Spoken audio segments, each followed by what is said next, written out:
زینب کا نام مصلی پر کیا یاد علی کو آیا ہے بازار شام مصلی پر رو رو کے علی کیوں لیتے ہیں زینب کا نام مصلی پر اور خون جاری تھا زخمی سر سے روتے تھے نمازی صف میں کھڑے خون جاری تھا زخمی سر سے روتے تھے نمازی صف میں کھڑے ارے کس طرح حسن نے رو رو کر کی فجر تمام مصلی پر رو رو کے علی کیوں لیتے ہیں زینب کا نام مصلی پر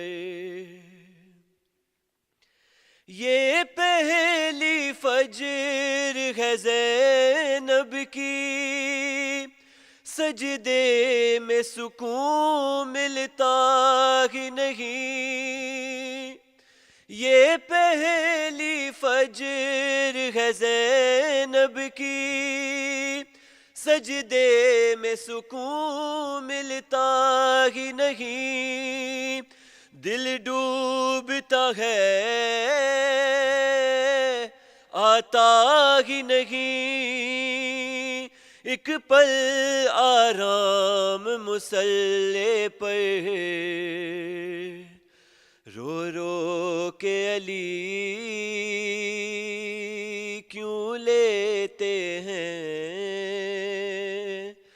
زینب کا نام مصلی پر رو رو کے علی کیوں لیتے ہیں زینب کا نام مصلی پر صلی علی محمد و آل محمد سورة مباركة الفاتحة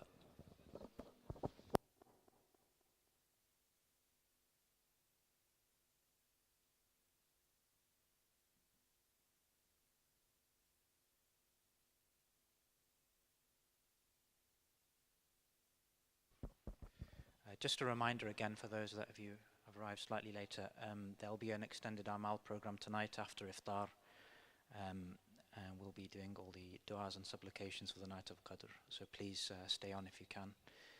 Without any further delay, please could you recite aloud salawat to welcome the Sheikh up to the minbar.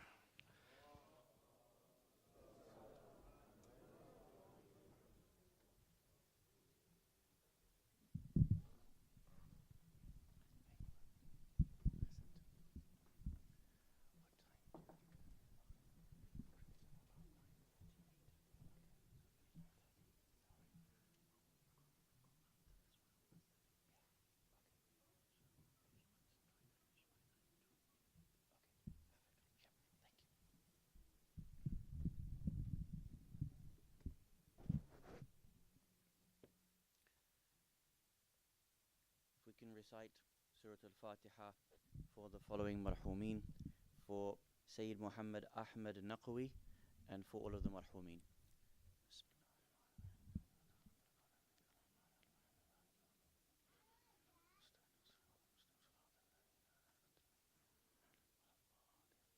We also have many people who are ill in our community. There is an auntie who has an operation which is coming.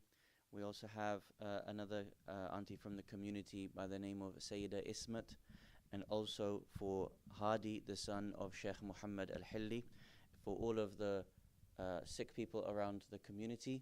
If we can recite 5 times the following dua together, please. Bismillahir Rahmanir Rahim. أما يجيب المضطر إذا دعا ويكشف السوء أما يجيب المضطر إذا دعا ويكشف السوء أما يجيب المضطر إذا دعا ويكشف السوء أما يجيب المضطر إذا دعا ويكشف السوء أما يجيب المضطر إذا دعا ويكشف السوء. صلوا على محمد وآل محمد.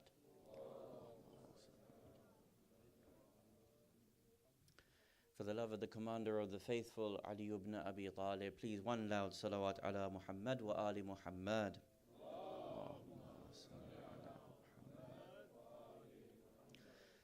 أعوذ بالله من الشيطان الرجيم. بسم الله الرحمن الرحيم. الحمد لله رب العالمين. الحمد لله الذي هدانا لهذا وما كنا لنهتدي لولا أن هدانا الله. والصلاة والسلام على أشرف الأنبياء والمرسلين خاتم النبيين سيدنا الممجد بشير المصدق المصطفى الأمجد محمود الأحمد أبي القاسم محمد وعلى أهل بيته الطيبين الطاهرين المعصومين ولعنة الله على الظالمين من الأولين والآخرين. أما بعد، فقد قال الله سبحانه وتعالى في كتابه المجيد وفرقانه الحميد وقوله الحق. بسم الله الرحمن الرحيم. ولتكن منكم أمة يدعون إلى الخير ويأمرون بالمعروف وينهون عن المنكر وأولئك هم المفلحون. آمنا بالله. صدق الله العلي العظيم. صلوا على محمد وآل محمد. Awaited Savior of humanity, Imam al-Mahdi alayhi salam, my respected teachers, elders, brothers and sisters, Assalamu alaikum jami'an wa rahmatullahi wa barakatuh. On this sad night in which we are remembering the martyrdom anniversary of Amir al-Mu'mineen Ali ibn Abi Talib alayhi salam, our condolences go out to the Master and Lord of our age, the awaited Savior of humanity, Imam al-Mahdi, Ajjalallahu ta'ala faraj al-Sharif. And our condolences go out to all of our maraji' and to all of the mu'mineen and mu'minat around the world, and indeed to the whole of humanity, for the martyrdom anniversary of Amir al-Mu'mineen alayhi salam is a martyrdom that the whole of humanity can commemorate in. Our discussions regarding a contemporary theory of tabligh and da'wah. Tonight, inshallah, we will address the question of how to bridge the gap between those people whom we might have a very real disagreement with. In our previous discussions, we have looked at why da'wah and tabligh is obligatory upon us. We have also looked at how the circumstances of the Holy Prophet of Islam differed from the city of Mecca to Medina, and so gives us an understanding of the relativity when we also employ our theories of tabligh and da'wah. We've stated that the two pillars of calling others towards our faith and exporting our faith to others is primarily, number one, establishing the belief in God, and number two, doing so through good akhlaq, through good character and good mannerisms. Yesterday we spoke about the importance of not calling people to my personal interpretation of faith, because my personal understanding of faith is potentially as wayward as anyone else's understanding of faith.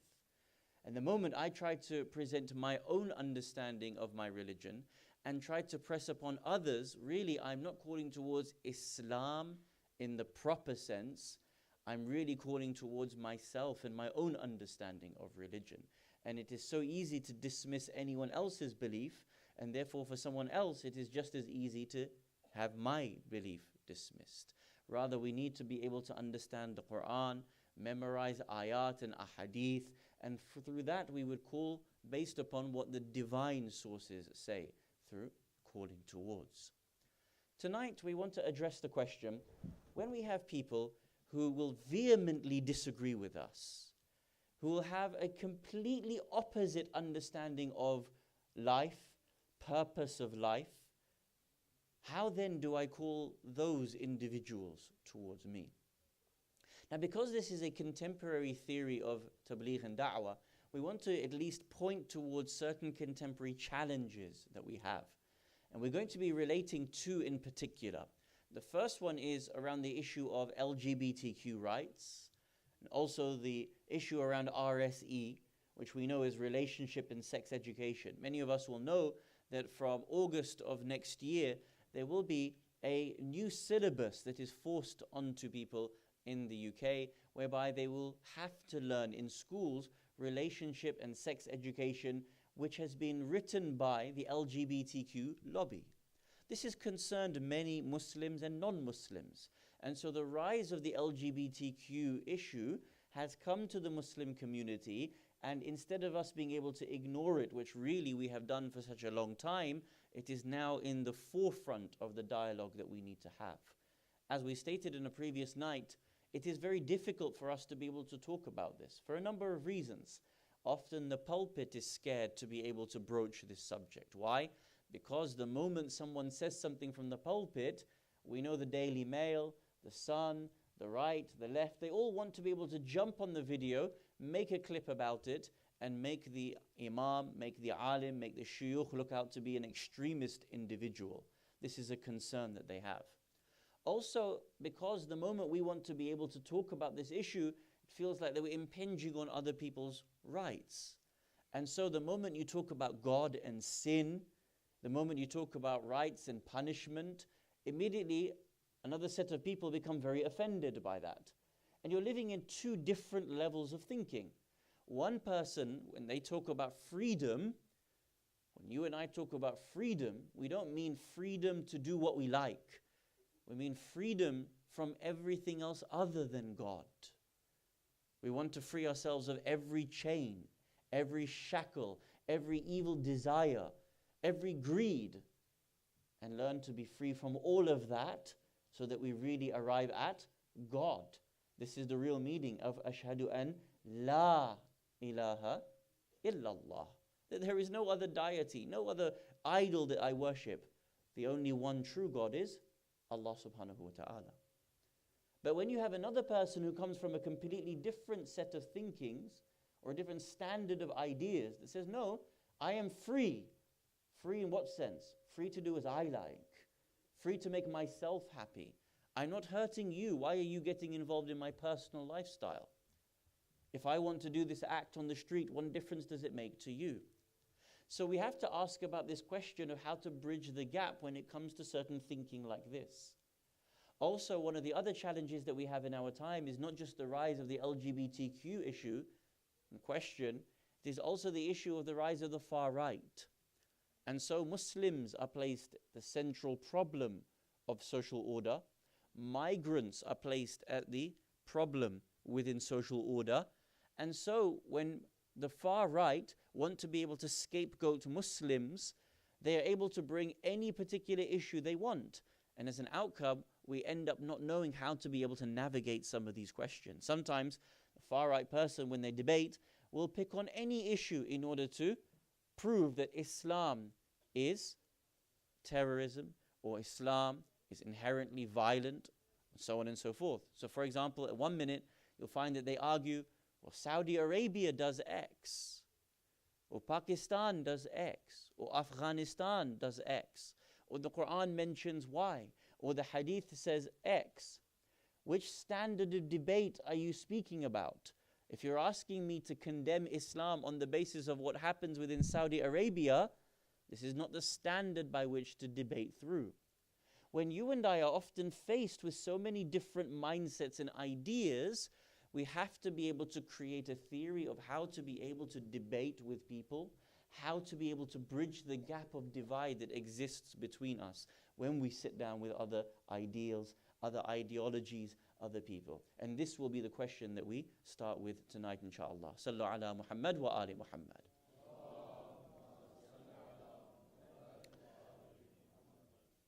Be honest with yourself.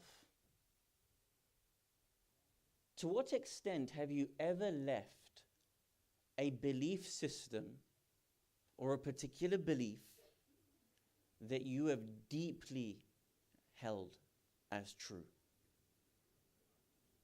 How many people here have ever left their own faith or their own sect? How many people here have left anything that they truly believe to be true and been convinced by someone else? I imagine the vast majority of people here have never left their own belief system. And as a result, it is very difficult to imagine someone else leaving their own belief system for you and your own argumentation. But sometimes a little bit of intellectual honesty helps us to be able to understand how difficult it is to convince another person of something that you believe in. I imagine to even ask you to leave your football team, that will be impossible. Sometimes football is above faith in God anyway. But in that question, you can see how difficult it is to ask someone to change what they believe in and to be believing in something else. How do we bridge that gap when we speak to other people? The first issue is that we have to realize that when we speak to people, we come from completely different epistemologies. What is an epistemology? An epistemology is that thing which surveys truth, surveys knowledge. It asks you, why do you believe something is true? What do you believe is truth? How do you believe something creates your understanding of what is truth and what is false? So for example, you might say, science is what I believe in to become true. Another person will say, I believe the Quran to be true. Another person might say, I believe in Kitab al-Kafi to be truth. Another person will say, I believe in Sahih al-Bukhari to be true. When our starting positions of what is true and not true, what is moral and immoral are so different from one to another, it becomes very difficult for us to be able to navigate and to bridge the gap that exists between us. If, for example, your starting point on what is truth is the Quran, and another person's starting truth is the Bible, I know that we're speaking hot topics here, but I didn't expect it to be that hot that it sets off the fire alarm. Sallu ala Muhammad wa ali Muhammad.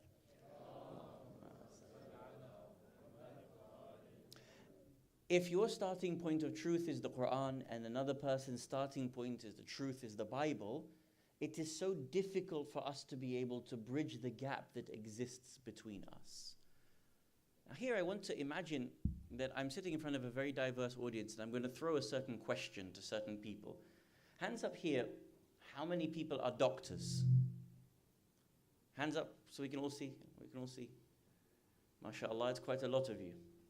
Yeah? I'm going to throw an ethical question to you. You don't have to answer, because I know that if you answer it, your GMC license might be put at risk. But I'm going to ask the question nonetheless. Would you ever lie to a patient? Would you lie to a patient in order to cure them? Would you tell them something which is false because they won't take a cure, they won't take the medicine? Would you lie to them in order to get them cured? And one person might say yes, another person might say no. One person might say yes and say, well, actually, the means here is in the end. Yeah, I'm telling a lie, but I need to be able to cure the person. My job as a doctor is to cure the person. Another person who starts from a different moral perspective will say, how can I lie? A person has autonomy, has choice. If they don't want to take a medicine, who am I to force them into taking a medicine? I cannot cure them. I cannot act justly upon them if I'm going to start with a lie. Can you see? Two different moral starting points. You will have two different outcomes. Sometimes the issue is not what we believe in or the moral system that we adhere to. Sometimes the divide that we have to cross might be the language that we use and the way in which I say something. You may not fully understand it. I may have said something I think is communicable. I think you've understood what I've meant to get across, but you may not understand it in the way in which I've understood it. Hands up here, how many of you are business men and women? Hands up, who's a businessman here? Who owns their own business? My God, less of you than doctors. I expected it to be the other way around. In the Khawaja community, we tend to all be business people. Here, maybe in this community, it tends to be the opposite way around. More pharmacists, more dentists, more doctors. There's a few of you who are scattered here are businessmen and women. Imagine now I said to you as business people, I said, I want to see growth in the business. Go and achieve growth for me. One person might say, great, how do I interpret the word growth? And they will go off and they will say, I want to get more revenue. That's what Ja'far meant. Another person will say, I want more profit. That's what Ja'far meant. Another person will say, growth is determined by market share. I need to go and get a bigger market share, from 3% to 5% market share. Another person will say, what he means by growth is that the team grows. In which way? Numbers, skill sets. You can see I'm using an ambiguous word, isn't it? The more different people there are in front of me, the more you will have interpreted the word growth differently. When we sit and we speak with people, we have to realize that sometimes their source information is going to be different, like the Quran or the Bible, like Sahih al-Bukhari against Kitab al-Kafi. Sometimes when we sit and we speak with people, we have to understand that the morality, the moral system of ethics that they bring is going to be very different. And sometimes the language that we use may not be able to assist us, because the way in which they understand a word may be different to the way in which I've understood a particular word. Now here, we also have a third problem that we have to be able to identify. And that is, often when people learn, many of us, we don't just do our own learning, we end up learning through other people. And because we take other people's understandings to be what is gospel, what is truth, we end up taking that particular thing that someone else believes in to be truth for me. We're going to show you some verses, inshallah, and we're going to skip one verse to the second slide, inshallah. Allah subhanahu wa ta'ala mentions in chapter number 22, Surah Al-Hajj, verses 3 to 4. In fact, the opening 20 verses of Surah Al-Hajj speak about epistemology. Where do you get your belief from? Whom do you follow for your belief systems? And what are the outcomes of that belief system? Now here, we can mention that Allah subhanahu wa ta'ala speaks about this particular issue, and He says the following. Bismillahir Rahmanir Rahim. وَمِنَ النَّاسِ مَن يُجَادِلُ فِي اللَّهِ بِغَيْرِ عِلْمٍ وَيَتَّبِعُ كُلَّ شَيْطَانٍ مُرِيدٍ. And amongst mankind, so now this is an example.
Whoever takes for him a friend, meaning if you take that person as a friend. So you take which person? You take the person himself who has no knowledge. And that person who has no knowledge, where does he get his knowledge from? Every rebellious Satan. He just follows everyone and everyone. Every rebellious Satan that comes and tells him something, he follows. If you take that second person as being a friend, what happens? He shall lead you astray and make it that you end up in the burning fire. So here you have three levels of people. Kulli type of rebellious Satan, the person who then follows those types of people, and then me or you who may follow that person who follows every type of Satan. People get their knowledge from. Ultimately, if I was following that second person, I'm getting my knowledge from every rebellious Satan. You can see here the domino effect that is taking place. Now here, there's an interesting theory of psychology that needs to be understood, that when we talk to people, the reality is, even when I'm trying to convince you of an idea from the pulpit, any alim, any dhakir, any muallima, anyone who comes and speaks, he or she, I'm trying to convince you of an idea that I've researched. The reality is that none of us learn on our own. We all learn in group thinking. We all take from other people. And so really the fullness of us is so much built on how much we have learnt and heard from other people. This is a challenge that we have to come to when we cross the divide, when we try to bridge the gap between whom we are speaking with. We're going to play a short 3-minute clip, and you'll see now that actually when we end up learning things, reason as to why we end up learning the way in which we do is our mind is trained not just to learn on our own, but it is more trained and developed to learn through other people. So we export our thinking out to other people.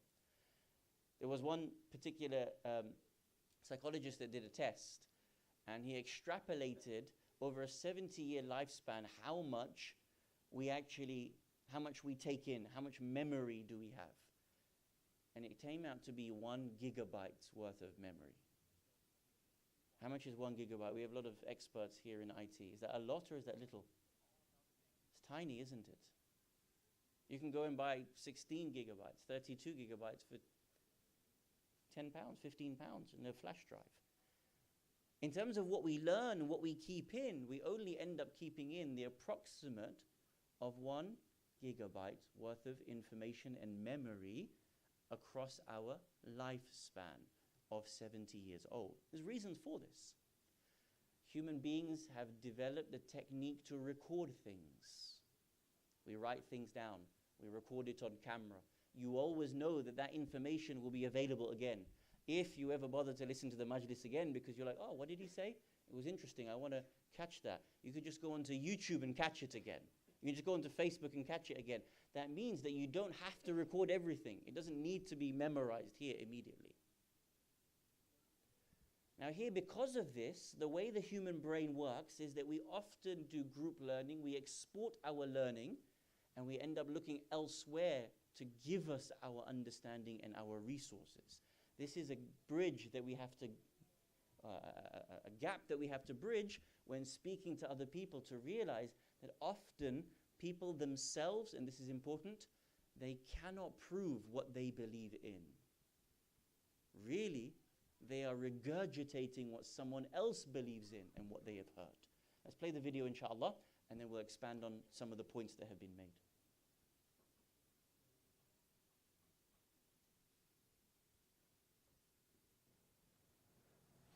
But there's also a dark side. Because we are built to so seamlessly draw on knowledge outside of our heads, we often fail to realize the limits of our own understanding. Let me tell you about a study that my colleague Stephen Sloman recently ran. He told his study participants about some new scientific discoveries that he completely made up. For instance, a kind of glowing rock. He told one group of people that scientists had not yet explained why the rocks glow. And then he asked them, how well do you understand? Unsurprisingly, they said they had no clue. This makes perfect sense. They knew nothing about the rocks. The more surprising result is what happened when he told a different group of people about the same discovery, but this time he told them that scientists had explained exactly how the rocks worked. Now, the participants claimed to understand the rocks a little bit better themselves, which is kind of weird because just like the other group, they knew nothing about the rocks. It was as if the scientists' knowledge had been directly transmitted to them, even though it was never described. And it turns out that a similar thing happens when you surf the internet. just having access to all of that information makes you feel like you know a lot more than you do. The sense of understanding is contagious. And when contagious understanding is paired with individual ignorance, it can be a toxic recipe. The danger is that I may express a strong belief because I feel like I understand. But my sense of understanding is false. It comes from those around me expressing strong beliefs because they feel like they understand. But their sense of understanding comes from those around them, and so on. Individually, none of us knows enough to tell what's true and what's false. And yet, because we feel like we're on firm ground, we don't do enough to verify. And that is how entire groups of people can come to believe things that aren't true. We can build cathedrals, but we can also build houses of cards. Now, the real tragedy occurs in how we relate to people who have different beliefs than us. We live in the illusion. So here what we find is that we start with different levels of knowledge. We start with different levels of ethical understandings. And we also understand our language very differently. Here we also find that we end up exporting our understanding to others.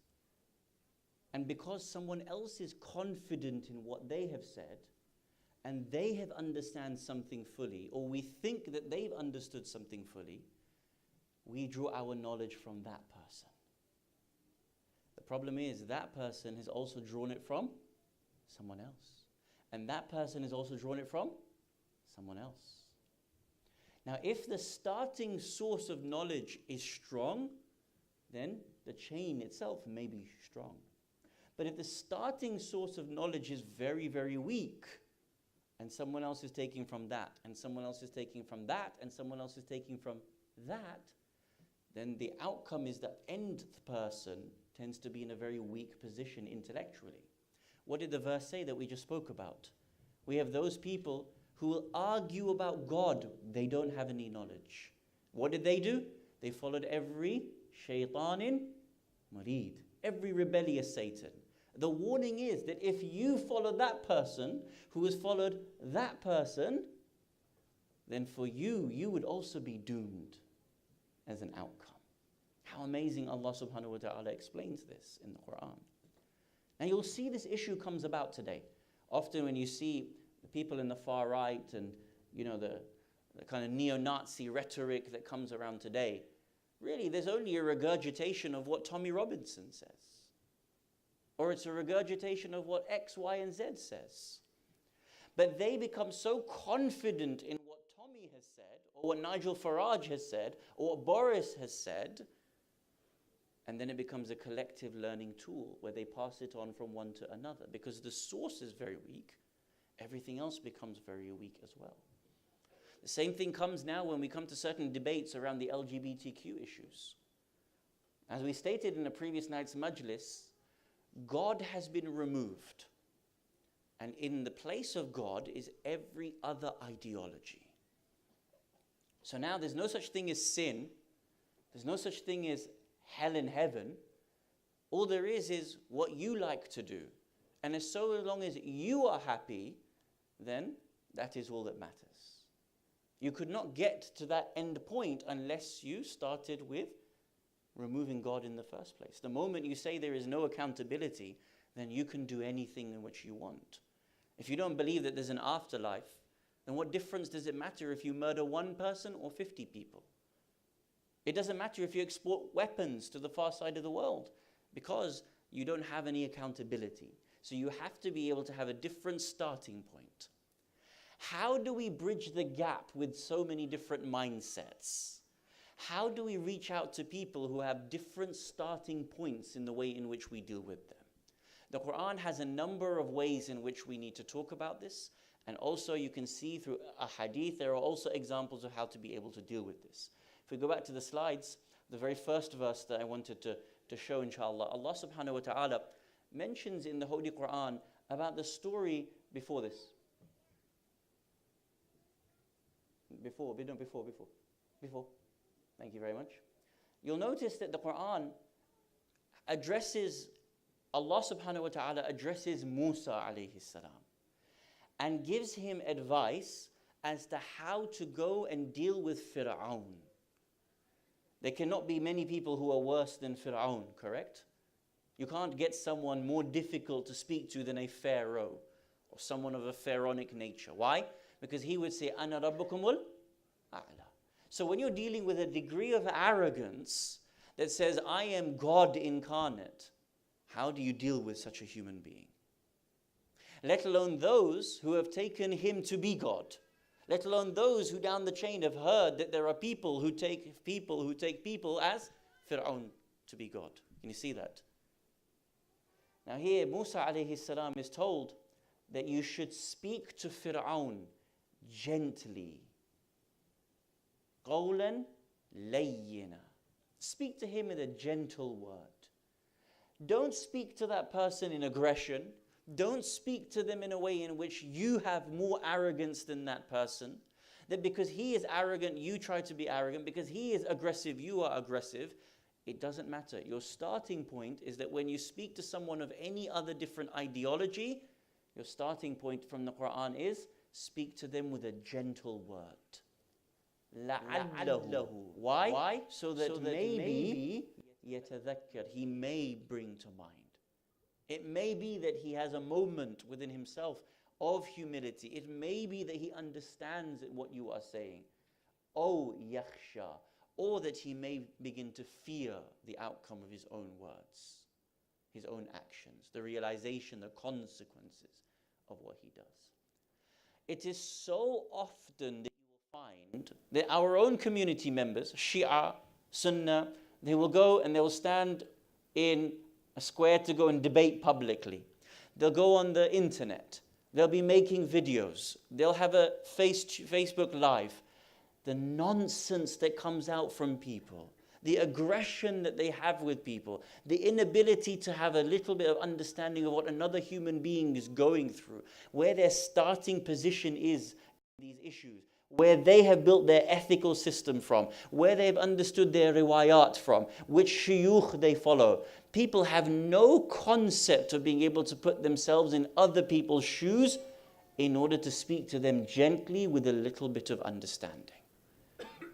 You have to realize that if you're speaking to someone who is outwardly advocating the practices of the LGBTQ community, saying that there's no problem in this action, you might be speaking to someone who doesn't even believe in sin, doesn't believe in God maybe.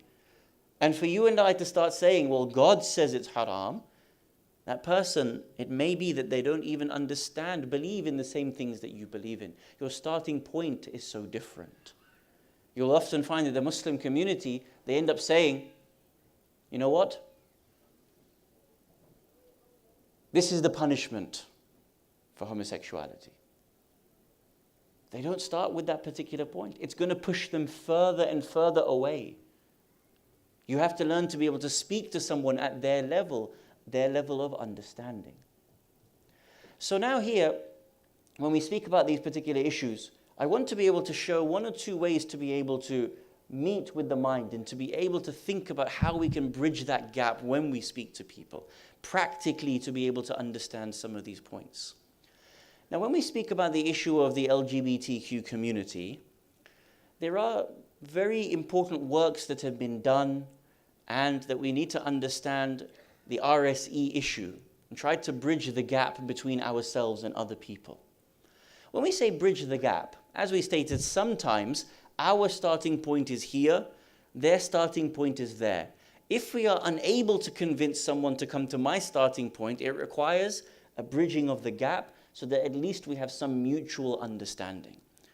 When we are speaking to people about the RSE issue, and I'm sure everybody here has some knowledge of the RSE issue, our starting point here in this part of the world is that we live in a secular society. A secular society means that faith is not prejudiced, not given a privileged position above any other ideology.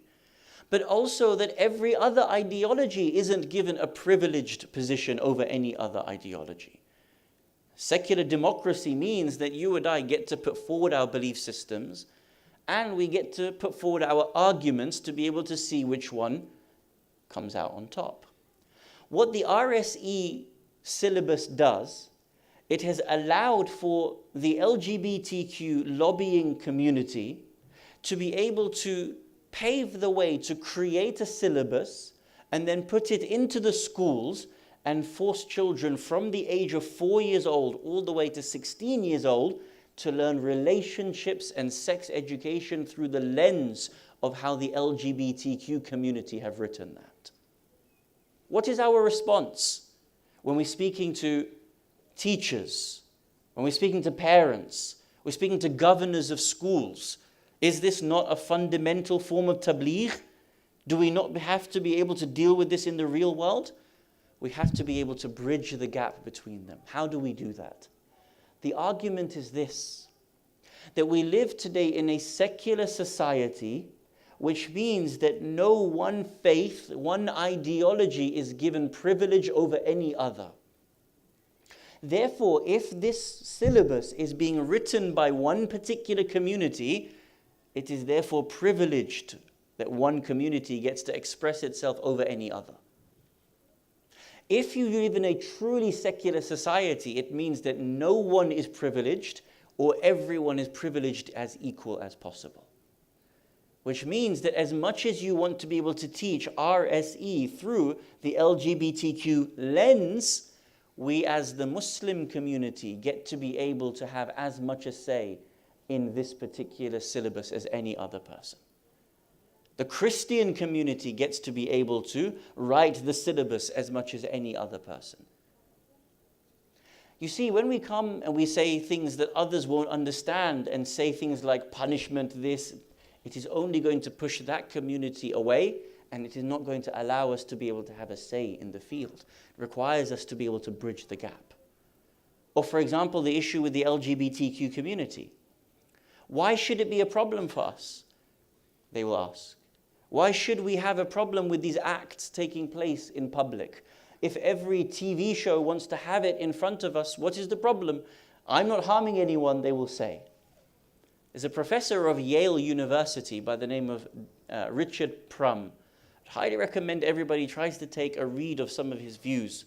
He is a professor at Yale, but he specializes in evolutionary biology. Richard Prum has a following point, a very important argument. And in one of his books, he looks at the history and the evolution of LGBTQ practices, the evolution of the homosexual community. And he says the following. He says that if you notice the earliest examples of the LGBTQ community in history, why did they begin to practice the way in which they practiced? He said the L community, the lesbian community, practiced the way they practiced so that they would be protected from men. This is why this practice developed. Not an ordinary scholar, a Yale professor. He says from the male perspective, the reasons why males started to practice this particular act was because they wanted fluidity in sexuality. They wanted to have as many sexual partners as they wanted. And so it was for men to be able to say that we can have this partner and this partner, therefore we can have as many and any partners as many as we want. This was benefiting whom? Men. This is his works. He then goes on to a following point, which is very important. He says, if you look at this practice and the way it's going to evolve is going to affect our society. How do you then bridge the gap when you're discussing with the LGBTQ community why we think this is a sin, why we need to be able to handle this particular issue today? Professor Richard Fromm says the following. He says, if you compare the evolutionary biological understanding of others, you'll see at the earliest time when it came to people like Darwin, Darwin's theory said that when evolution took place on the basis of looking after what was survival based, who was fittest. Each different species tried to act in a way that guaranteed their survival. His view is, fine, this may be one element. Second element is no. There are aesthetics involved. That the reason why species go towards their own species, why they pick a particular mate for their species, is because there's aesthetics, because you're attracted. He gives the example. He says, imagine there's a peacock and another peacock and another peacock. Why should one peacock go to another peacock? When the peacock's feathers come out, this shows the beauty of the peacock. It suggests within them they have stronger genes.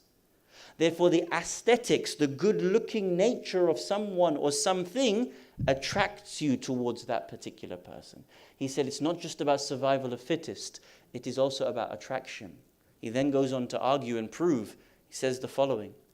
He says that if attraction is a reason for why species evolve, if certain practices become attractive to one people or one community or one species, groups will evolve to practice that type of action, to become attractive to their mates. Today, we have duck face. Today, we have selfies. That's what's attractive to people. So as it becomes norm within society, more people will do it. If they dress a certain way, or have nails a certain way, or eyeliner a certain way, or we dress a certain way in tight jeans or other things, or tight tops or other things, as that becomes the form of attraction, more and more people would do it in order to keep up, and that becomes the norm of the way in which attraction comes to keep our species going. Professor Richard Fromm proposes. If now our attraction is based on same sex, if now LGBTQ practices becomes the norm within society, the outcome of that would be, according to this Yale professor, the outcome of that would be that eventually we would lose attraction to opposite gender, and the norm of attraction would only be towards male, male, female towards female. Why? Because we will develop that as the norm of what is attractive within society. This can't be the way in which our survival of our human species goes. Now, for me and you, when we end up speaking about God and sin, it is easy for me to convince you about one practice being haram because of God and sin. When you have others who are working at a different level, you have to be able to speak to them at their own level, to bridge the gap in which they are understanding things. This is why often when we try to do debates with other schools, we will say, the Bible says X about the Prophet Muhammad, peace and blessings be upon him. Or for example, Sahih Bukhari says X about Amir al-Mu'mineen. When you and I are speaking to any other community, be it the LGBTQ issue, be it the rise of the far right, be it any other sect, we have to be able to understand where they are coming from, the world that they have come from, and to remove biases and to help each other meet in the middle so that we're able to bridge the gap of understanding. Otherwise, we will only stay on two far ends away from each other. There is a hadith of Amir al-Mu'mineen, Ali ibn Abi Talib, salawatullah wa salamuhu alayh. Imam Ali alayhi salam says this so amazingly. There was a battle that Imam took place on against the Khawarij in the Battle of Nahrawan. The hadith says that Imam Ali alayhi salam is now in a one-on-one battle, a skirmish with one of the Kharijites. As the battle is raging, as they are fighting with each other, Imam with his sword knocks the sword out of the hand of the other person. At this point, you're expecting Imam to go and kill that person. The Khariji responds and says, "O Ali, I have heard the extent of your generosity is that if anyone was to ask you for something, you would never decline them. I am asking for your sword." Imam takes the sword, hands it over to the Khariji. Khariji takes the sword. He says, "You really gave me the sword? Who's going to protect you now?" Amir al-Mu'mineen points upwards and says, "Death will protect me. because I shall not die except in which it has been a time decreed for me. The Khariji drops the sword and he says, I've never heard something so powerful. I wish to be able to follow you, Ya Ali. You are my master. You are my Mawla. I want to follow you if this is how you speak. Listen to the response of Ali ibn Abi Talib. Amir al-Mu'mineen picks up his sword. With his other hand, he takes the beard of the Khariji. He holds tightly onto the beard of the Khariji and he says, oh man, don't follow me. Don't follow personalities. Follow haqq itself. Follow truth. Wherever you find truth, that's where you should follow it. Don't follow personalities. The challenge we have today in bridging the gap is exactly this. There is so much information coming from so many places. People have gathered their understandings from so many different people. Often enough, a person will not be able to defend their own belief system. Instead of asking what you believe in, ask them the simple question, why do you believe in this? And more often than not, you will find that a person cannot defend their belief. If you want to be able to discuss with them in this way, with honesty, with truth, objectively, try to be able to understand where they are coming from, and with good akhlaq, and inshallah, you and I will be able to bridge the gaps that exist between us and anyone else that we are speaking with. Tonight is the night of the 21st of Shahr Ramadan. And in these final minutes of Amir al-Mu'mineen's life, the hadith mentions that his legs are kicking in pain from one side to another. He is unable to withstand the amount of poison that is running through his body. Many people would come to the house of Ali ibn Abi Talib and wish to get a last ziyarah of Ali ibn Abi Talib. It got to a point where the amount of poison that is going through the body of Mawla has become so much that Ali ibn Abi Talib is now wavering between this world and the next. It comes to a point that Imam al-Hasan alayhi salam has to close the door and say, no more visitors. No more men can come and see Ali ibn Abi Talib in these last hours. The friends are all gathered around the house and they are crying out, Ya Amir al-Mu'mineen, we wish to be able to ask you one last question. We wish to be able to see you for one last moment before you depart from this world. All of the city of Kufa is mourning and crying outside the house of Ali ibn Abi Talib. One of the companions by the name of Asbagh knocks on the door. Imam al-Hasan says to him, no more. We do not allow any more of the companions to come visit. Asbagh, he insists on going into the house of Ali ibn Abi Talib. He says, no, I will not accept it. I must see my master before I die. This is the last companion to go and see Amir al-Mu'mineen. As he enters, he sees the state in which Ali ibn Abi Talib is lying in. When the yellowness of the pus has covered his face, he sits down by the bed of Amir al-Mu'mineen and he begins to weep and cry. Amir al-Mu'mineen says to him, oh my dear companion, do not cry. Do you not know that I have been promised Jannah? My time has now come. I am going to go towards paradise. He responds and says, Ya Amir al-Mu'mineen, I do not cry for you. I cry for me. Because without you, how will we survive? How will we be with ourselves after you? Where will the orphans go to? Where will the widows go to? Where will those who are oppressed run to? Because after you, who will be there to protect all of them? In the first minutes of Amir al-Mu'mineen's life, he now has to put the hands of each of the family members into the hands of Imam al-Hasan alayhi salam. It is told by our dhakireen that he places all the hands of his family members into the hands of Imam al-Hasan. But one, Abu Fadl al-Abbas's hand has not been placed. Abbas begins to cry. He says, oh my father, am I not too one of your sons? Is it not that my hand goes into the hand of Imam al-Hasan as well? He looks to him and says, no, your birth was for a different purpose. You are to be given your hand into the hand of Imam al-Hussein, my son. Your birth is there to protect Imam al-Hussein on the 10th of Muharram.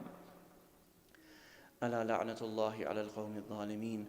وسيعلم الذين ظلموا أي منقلب ينقلبون إنا لله وإنا إليه راجعون ماتم حسين يا حسين ماتم علي يا علي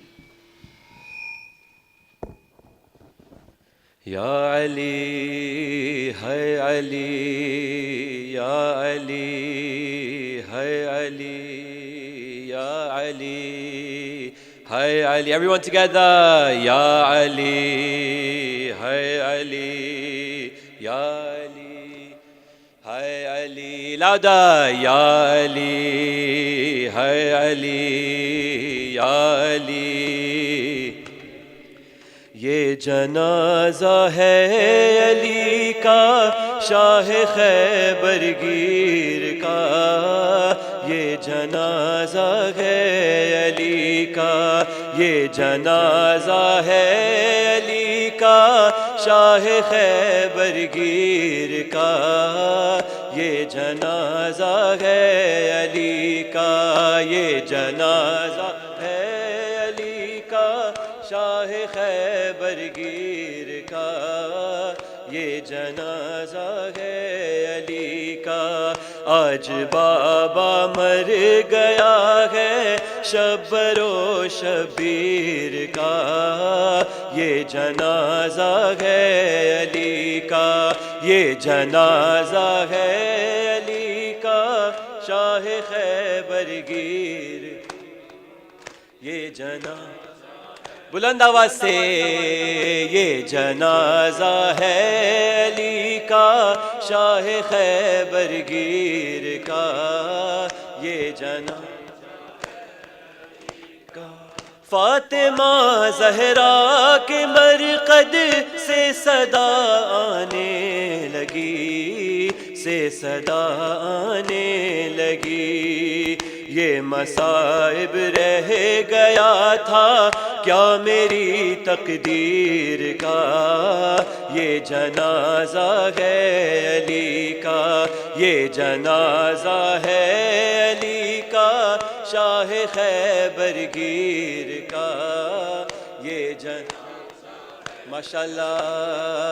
یہ جنازہ ہے علی کا شاہ خیبر گیر کا. یہ کیوں چلائی تیغ حیدر پر بن ملجم بتا. ہائے بن ملجم بتا. کیوں چلائی تیغ حیدر پر بن ملجم بتا. اے بن ملجم بتا. قتل قرآن کر دیا کاٹا گلا تفسیر کا. یہ جنازہ ہے علی کا.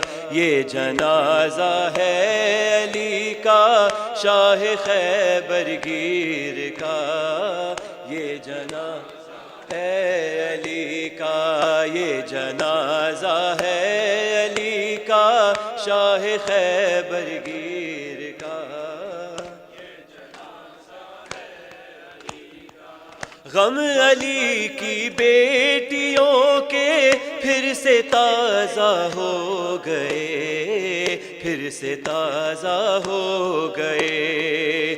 غم ابھی بھولی کہاں تھی مادر دلگیر کا.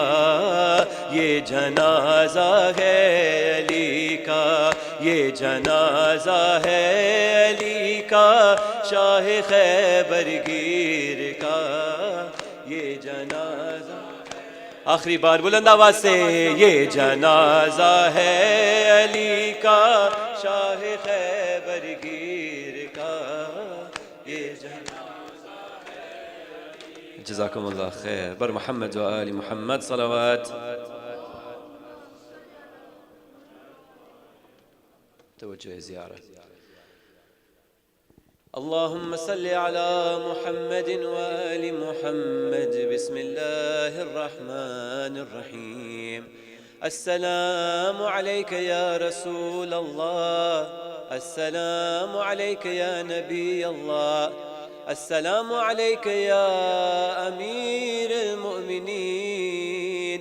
السلام عليك يا فاطمة الزهراء سيدتي نساء العالمين.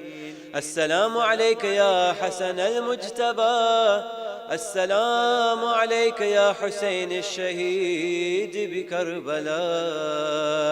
السلام على الحسين وعلى علي بن الحسين وعلى أولاد الحسين وعلى أصحاب الحسين، خصوصا سيدي أبا الفضل العباس، جميعا شهداء كربلاء ورحمة الله وبركاته. السلام عليك يا علي بن الحسين ومحمد بن علي وجعفر بن محمد وموسى بن جعفر وعلي بن موسى ومحمد بن علي وعلي بن محمد والحسن بن علي. السلام عليك يا مولانا يا صاحب العصر والزمان، الأمان الأمان الأمان من فتنة الزمان. السلام عليك يا شريك القرآن. السلام عليك يا خليفة الرحمن. السلام عليك يا كعبة الإيمان. عجل الله تعالى فرجك وسهل الله تعالى مخرجك وظهورك، وجعلنا من أنصارك وأعوانك ولرحمة الله وبركاته. بسم الله الرحمن الرحيم. اللهم كن لوليك الحجة ابن الحسن صلواتك عليه وعلى آبائه. Everyone together. في هذه الساعة وفي كل ساعة وليا وحافظا وقائدا وناصرا ودليلا وعينا، حتى تسكنه أرضك توعا وتمتئه فيها طويلا. صل على محمد وآل محمد.